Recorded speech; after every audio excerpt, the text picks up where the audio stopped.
کے سوراخوں سے انہیں بس وہ پردہ ہی نظر آ سکتا ہے جو کہ حجرہ شریف کی 5 دیواروں پر پڑا ہوا ہے۔ اس طرح سلام پیش کرنے والے زائرین اور آپ صلی اللہ علیہ وآلہ وسلم کی قبر مبارک کے درمیان صرف چند گز کا فاصلہ ہوتا ہے، لیکن انہی چند گز کے فاصلوں کے درمیان تقریباً 4 دیواریں بنی ہوئی ہیں۔ ایک سنہری جالیوں والی دیوار، دوسرا 5 کونوں والی دیوار، تیسرا 5 کونوں والی دیواریں اور چوتھی وہ 4 دیواری جو کہ آپ کے اصل حجرے یا آپ کے گھر کی دیوار تھی، جہاں تک پچھلے 1300 سال سے کوئی نہیں جا سکا سوائے 2 موقع کے۔ ایک بار سن 51 ہجری کے اندر حضرت عمر بن عبدالعزیز رحمۃ اللہ علیہ کے دور میں ان کا غلام، اور دوسری بار سن 881 ہجری کے اندر معروف مورخ علامہ السمودی کے بیان کے مطابق وہ خود گئے۔ نور الدین زنگی رحمۃ اللہ علیہ کے دور میں جب کچھ یہودیوں نے سرنگ کھود کر آپ صلی اللہ علیہ وآلہ وسلم کے جسم مبارک کو چرانے کی کوشش کی تھی، تب آپ نے جو سیسا پلائی دیوار بنائی تھی وہ زمینی تھی، یعنی قبر کے نیچے تھی، نہ کہ اس کے آس پاس، تقریباً 200 فٹ نیچے۔ اور جو واقعہ میں پاؤں نظر آیا تھا وہ بھی سرنگ کے ذریعے ہی نظر آیا تھا، نہ کہ قبر مبارک کی طرف سے۔ بہرحال اس موقع پر یہ ثابت نہیں ہے کہ انہوں نے بھی قبر کی زیارت کی تھی۔ کہا جاتا ہے کہ سن 91 ہجری سے لے کر سن 881 ہجری تک تقریباً 800 صدیاں کوئی بھی شخص آپ صلی اللہ علیہ وآلہ وسلم کی قبر مبارک کو نہیں دیکھ پایا۔ اس کے بعد سن 881 ہجری میں حجرہ مبارک کی دیواروں کے بوسیدہ ہو جانے کی وجہ سے ان کی دوبارہ تعمیر کرنا پڑی۔ علامہ نور الدین ابو الحسن السمودی رحمۃ اللہ علیہ مدینہ منورہ میں موجود تھے، جنہوں نے ان دیواروں کی تعمیر نو کے کام میں خود حصہ لینے کی سعادت حاصل کی۔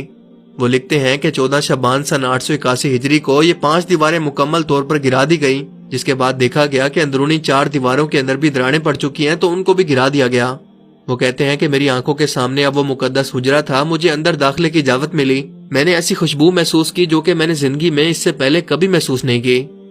میں نے رسول کریم صلی اللہ علیہ وآلہ وسلم اور آپ کے دونوں خلفاء کی خدمت میں ادب سے سلام پیش کیا۔ آپ کا حجرہ مبارک مربع شکل کے اندر تھا، اس کی 4 دیواریں کالے رنگ کے پتھروں سے بنی تھی، جیسے خانہ کعبہ کی دیواریں بنی ہیں۔ اس 4 دیواری میں کوئی ایک بھی دروازہ نہیں تھا۔ میری پوری توجہ ان 3 قبروں پر جمی ہوئی تھی کہ کہیں ایک بھی لمحہ مجھ سے ضائع نہ ہو جائے۔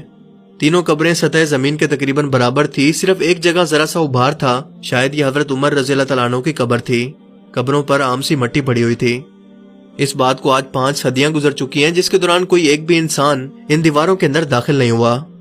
السمودی نے اپنی کتاب میں حجرہ نبوی کا ذکر کرتے ہوئے لکھا ہے کہ اس کا فرش سرخ رنگ کی ریت سے بنا ہے اور مسجد نبوی کے فرش سے تقریباً 60 سینٹی میٹر نیچے ہے۔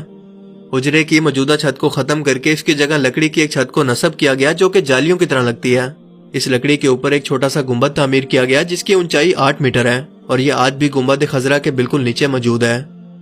علامہ السمودی کی وفات ہوئی 911 ہجری میں، اور سن 881 ہجری یا 1470 عیسوی سے لے کر اب تک تقریباً 550 سال کے عرصے میں کوئی ایک بھی انسان نبی پاک صلی اللہ علیہ وآلہ وسلم کی قبر مبارک کی زیارت نہیں کر سکا۔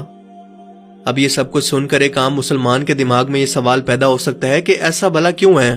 ان سب رکاوٹوں یا دیواروں کو ہٹا کر آپ صلی اللہ علیہ وآلہ وسلم کی قبر مبارک کو ہر ایک مسلمان کی زیارت کے لیے کیوں نہیں کھول دیتے؟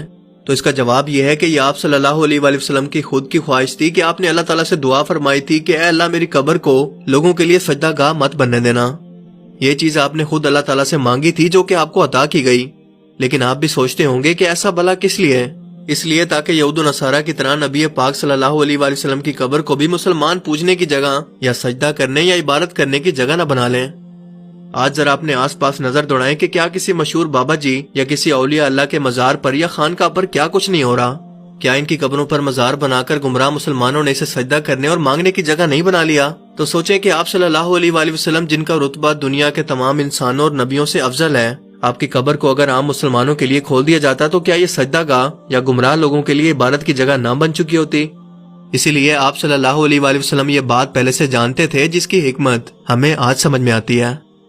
اللہ تعالیٰ ہمیں سمجھنے کی اور نیک عمل کرنے کی توفیق عطا فرمائے، آمین۔ جو بے روزگار ہیں ان کو روزگار عطا فرمائیے، مولا غریب نواز، مولا غیب سے مدد فرمائیے، حضور آپ دنوں کے حال بہتر جانتے ہیں مولا۔